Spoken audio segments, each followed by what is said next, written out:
បាទសូមអញ្ញាតគ្រប់ជំរាបសួរទៅកាន់តុងម៉ែបងប្អូនទាំងគ្នាបាទថ្ងៃនេះជួបជាមួយនឹងខ្ញុំបានថយបាទនៅវីដេអូថ្មីនៅ Channel សុរិយាពលិចណតយួនបាទនៅថ្ងៃថ្មីថ្ងៃទី15ខែ5ឆ្នាំ2025បាទអញ្ចឹងណាបងប្អូនគាត់ទៅចូលមើលវីដេអូខ្ញុំបានហើយបងប្អូនគាត់កុំភ្លេចបាទជួយ like និងជួយ share ឲ្យខ្ញុំម្នាក់មួយផងឬក៏មិនតាមមកចុចសញ្ញា subscribe ក៏ដូចជាចុចរូបញ៉ាក្តឹងអីបាទបងប្អូនជួយចុចរូបញ៉ាក្តឹងម្នាក់មួយផងបាទដើម្បីពុកម៉ែបងប្អូននឹងទទួលបានវីដេអូថ្មីពីខ្ញុំបាទមុនគេបាទជារៀងរាល់ថ្ងៃពី Channel សុរិយាពលិចណតយួន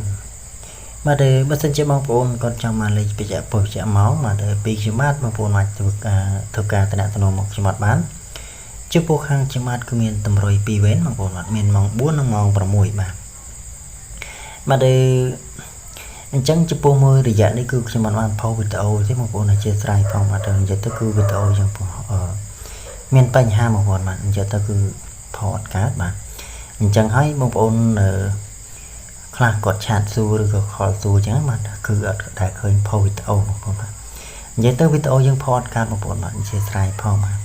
ប៉ុន្តែតែលេខតាមឆាតតាមខលគឺខ្ញុំឲ្យតាមនៅឲ្យតែតាមធម្មតាទេបាទគ្រាន់តែវីដេអូយើងបានផុសប៉ុន្តែលេខនៅតែឲ្យតាមធម្មតាបាទបើសិនជាបងប្អូនគាត់ចង់បានលេខយកទៅចាក់ផ្សងសំណាងអីបាទគាត់អាចធ្វើការតំណមកបានបាទអញ្ចឹងកុំឲ្យខាតពេលវេលាយើងបងប្អូនបាទខ្ញុំសូមមកបញ្ជាក់មកចំពោះពីបងប្អូនគាត់ឆាតឬក៏ខលមកខ្ញុំបាទតែម្ដងបាទអញ្ចឹងបងប្អូនគាត់ឆាតឬក៏ខលមកខ្ញុំបាទចំពោះថ្ងៃនេះនៅម៉ោង4បាទ30នាទីនេះគឺម៉ោង4គឺអត់មានចូលទេបាទចំណែកនៅម៉ោង6វិញបាទចំពោះម៉ោង6:30នាទីនេះគឺបងប្អូនគាត់ហេងទៀតបងប្អូនបាទគឺគាត់ចូលចំលេខបុកពក្រោមខ្ញុំឲ្យ68បាទគឺបញ្ចេញចំតែម្ដងបងប្អូននិយាយទៅគឺអត់មានឡើងចូលទេបងប្អូនគឺចូលចំបាទអញ្ចឹងបងប្អូនគាត់ហេងចឹងហើយបាទគាត់កុំភ្លេចបាទជួយចែករំលែកសកលនៅខ្ញុំមកទៅទួយផងបាទដូចខ្ញុំបញ្ជាក់ដែរចឹងបងប្អូននិយាយទៅគឺតិចទួយអីបាទតាមសទ្ធារបស់ពុកម៉ែបងប្អូនចឹងបាទ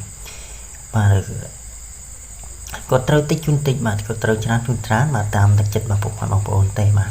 ចំពោះខាងចំណាត់គឺអត់មានកំណត់សេវាអីទេបាទអញ្ចឹងចំពោះការទីងតតបាទខ្ញុំបាទមានតែប៉ុណ្្នឹងទេបាទអញ្ចឹងខ្ញុំមកធ្វើការឲ្យលេខព្រីថ្ងៃថ្មីវិញបាទថ្ងៃទី15ខែ5ឆ្នាំ2025បាទអញ្ចឹងចំណែកល្អថ្ងៃនេះបាទលេខអូខ្ញុំឲ្យអូបាទខ្ញុំឲ្យអូ7និង30បាទចំណែកលេខផ្សេងវិញខ្ញុំឲ្យ58 06និង24បាទចំណែក3លេខវិញខ្ញុំឲ្យ5 24គុណបាទបើសិនជាបងប្អូនគាត់មានចំណាប់អារម្មណ៍គាត់ចង់បានលេខបច្ចៈពុះបច្ចៈម៉ោងបាទពីខ្ញុំបាទបងប្អូនអាចធ្វើការតំណមកបានបាទចំពោះខាងខ្ញុំបាទគឺមានតម្រុយ2វេនបាទមានម៉ោង4និងម៉ោង6បាទសង្ឃឹមថាថ្ងៃស្អែកហ្នឹងគឺភាគរយខ្ពស់បងប្អូនបាទសង្ឃឹមថាថ្ងៃស្អែកគឺអាចហេងចូលចំទៀតបាទបើសិនជាបងប្អូនគាត់ចង់បានលេខពីខ្ញុំបាទគាត់អាចធ្វើការតំណមកតាមរយៈ Facebook សុរិយាដល់គ្លីពលិចណតយួនឬក៏ពុកម៉ែបងប្អូនចង់តំណតាមលេខទូរស័ព្ទវិញ088 5183 503បាទចំណាយសេគុណវិញគឺត្រូវជូនតាមសទ្ធាទេបាទអញ្ចឹងវីដេអូថ្ងៃខ្ញុំបានមានតែប៉ុណ្្នឹងទេបាទអញ្ចឹងចាំជួបគ្នាវីដេអូថ្មីថ្ងៃស្អែកបន្តទៀត